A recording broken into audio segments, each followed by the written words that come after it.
Back from the waters of the Yellow Sea, far inland from the eastern plains, lies a valley of western China.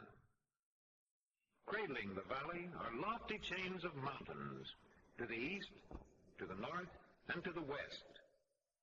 For longer than written history has recorded the deeds of men, these mountains have loomed in silence over life in the valley below. When did men first settle here? When did they learn to till the soil? When did they first build temples in honor of their gods? When did they first entomb their dead in sepulchres of stone? These things no one knows with certainty. But this we know, that Chengdu, royal city, has sheltered its people for centuries, people who in time of peace have pursued their placid ways close to the friendly earth, people who have remained always, though dynasties rose and fell, people with an anchorage in the land. For centuries, the flow of seasons and the tides of growth have lent a mellowed rhythm to their days. Theirs is a life rooted in a proud and ancient heritage, a life rooted in the soil of the ever-enduring earth. For unnumbered generations, farmers have plowed the fertile soil. After the harvest, the plow, and after the plow, the planting. This has been the cycle, endlessly repeated. Through the ages, waters from the mountains have been fed to the fields of the valley, for here, irrigation is one of the ancient arts. Through untold years, the water has been led from nature's streams through man-made channels out to the planted fields. For centuries, the muscles of men have raised the water as needed for crops that have never failed. On a map of enduring slate, the great engineer Li Ping laid out the plan of the system 2,000 years ago. Clearly cut in timeless stone, every detail was skillfully traced by the ancient engineer.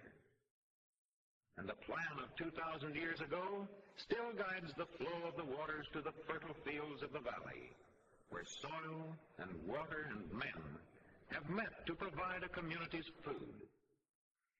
Nor does the water serve alone for raising the varied crops. Mills where grain is ground into flour beneath revolving stones. These may have their source of power in water-driven wheels. And valley fields, grain that is ground in the mill, and grain that may be hulled by hand with implements ancient in design. Generation after generation, the farmers of the valley have followed their age-old methods, producing grain from the fertile earth, grain for the farming households, grain for the shops of the city, where those who do not till the soil may buy the farmer's produce. From farmlands, too, come vegetables from many a busy market stall, vegetables of every kind in seemingly endless variety. Food from the soil for the people of the valley.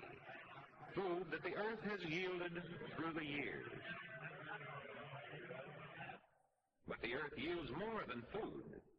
One of its richest offerings is versatile bamboo. Growing straight and tall in the mild climate of the valley, down through the ages it has served the people well. Cut from luxuriant thickets, it provides a raw material of endlessly varied uses discovered long ago. Out of bamboo, chairs for the homes of the valley, chairs ingeniously fashioned by craftsmen like Lam Chin. Products, too, of his skillful hands are other articles for the home, baskets and hampers and ladles, trays and mats and ropes, of bamboo one and all. Out of bamboo, the chopsticks which every home must have. Thousands of pairs are shaped by hand by artisans like Ma Hyong. And with chopsticks of bamboo, one may eat bamboo itself. Its roots provide a nourishing food long popular in the valley. Bamboo upon the banquet board and bamboo, too, in bridges So vast is the range of uses devised by men of the valley. For more than 20 centuries, this torrent has been crossed by travelers, safely treading the narrow wooden walks supported by sturdy cables of sinewy bamboo, material that forms alike the bridge the porter crosses and the shoulder pole he bears. Bamboo for the frames of sedan chairs. Bamboo for the pipes of tobacco that season a friendly chat. Chairs and chopsticks, baskets and bridges, shoulder poles and pipes. These are but a few of the uses devised by the valley people for bamboo from the soil. And from the earth, too, fine clay for the potter's art, an art that has brought to the valley one of its greatest glories.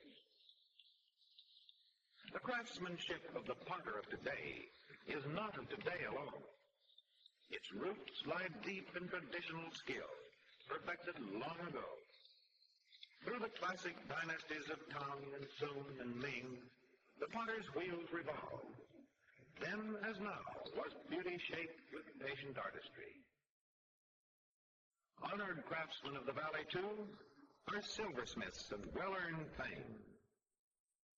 Taking their place beside fellow artists working in wood and clay, these silver craftsmen work in metal refined from native ores. Whether incising with rarest skill their intricate designs, or deftly fusing with sureness of touch delicate part to delicate part, theirs is a concentration born of a pride in their art, an art pursued through the ages. Yet older still is another art, the manufacture of silk. Silk secured from the filmy strands of delicate cocoon. More than 4,000 years ago, so the legend claims, Chinese hands acquired the skill of weaving the silken thread. Certain it is that for centuries, shuttles have darted back and forth in the silk looms of the valley. Products of the weaver and his loom are the fabrics displayed in valley stores, rich and glossy today, even as long ago when sought by traders of far-off Europe. Thus is beauty created from threads of the fragile cocoons of silkworms that feed on the tender leaves of mulberry trees of the valley.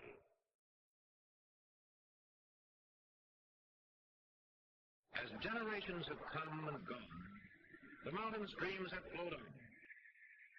But one day, 2,000 years after the great Li Ping, the engineers of a far-off land devised new uses for flowing streams. They made the waters to turn the rotors of hydroelectric plants, producing a strange new power.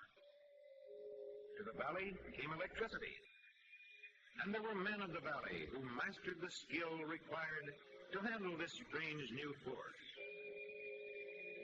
Today, electric power lines cross over ancient city walls, wires that bring to valley homes the signs of a changing world. Electricity and new methods of lighting for the people of the valley. Electricity and methods of communication for people of the valley. Electricity and new methods of education for the classrooms of the valley.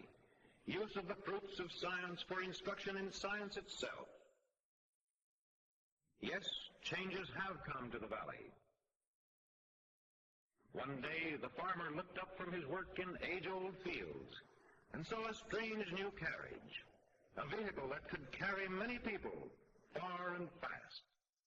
Down through the ages, the doctors of the valley have followed their ancient methods of diagnosing disease. The actual causes of illness they have not often known. Yet, guided by knowledge gradually gained through the years, they have arrived at much of value in the treatment of the sick. Why a certain prescription might offer the patient relief, or just in what specific way the medicines called for acted, may have been unknown to the doctors of the valley.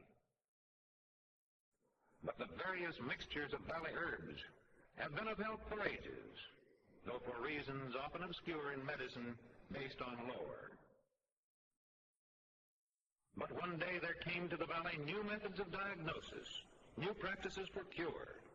Yes, there have been vast changes, including machines that fly. Changes have come and continue to come, and who shall say whither they lead? Much has changed in the valley, and much remains the same.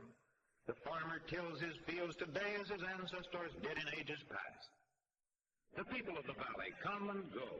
Life in village and city goes on. A heritage endures. Walls that have stood through centuries remain. The friendly earth still yields its produce, and cradling the valley now as always, silent, lofty mountains keep their eternal vigil.